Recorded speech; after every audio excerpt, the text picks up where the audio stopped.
Shwmai, chodolfod wy. Hoffwn i ofyn I chi helpu fi I ddod yn ddinesydd Cymreig.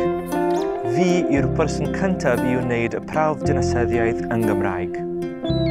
Mae rhaid i'r dramorwyr sy'n eisiau cael dinasyddiaeth Brydeinig sefyll prawf hanes a gwerthoedd Prydain.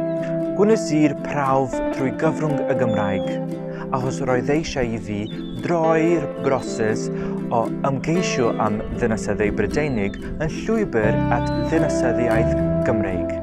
Dwi'n dod o Frasil a dwi'n byw yn Nghaerdydd ers 2013. Dwi wedi bod yn dysgu Cymraeg ac nawr dwi'n meddwl am Gymru fel cartref. A dwi wedi cofleidio fy hunaniaeth Gymreig newydd. Mae dod yn ddinesydd yn cynnig cyfle I fi droi'r hunaniaeth hon yn swyddogol. Yr unig ffordd a ffeindiais I wneud hyn oedd mynnu sefyll y prawf yn Gymraeg. Nawr dwi'n codi arian I dalu am fy nghais i'r swyddfa gartref am ddinasyddiaeth.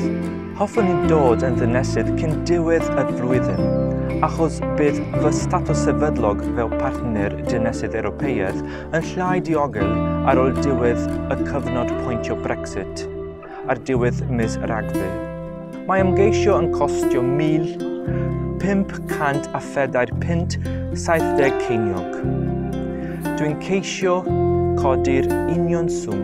Dwi'n gobeithio byddwch chi'n cefnogi fi yn fy ymgais I gadarnhau'r Gymraeg a hunaniaeth Gymreig ym Mrydain gyfoes a dod yn ddinesydd Cymreig.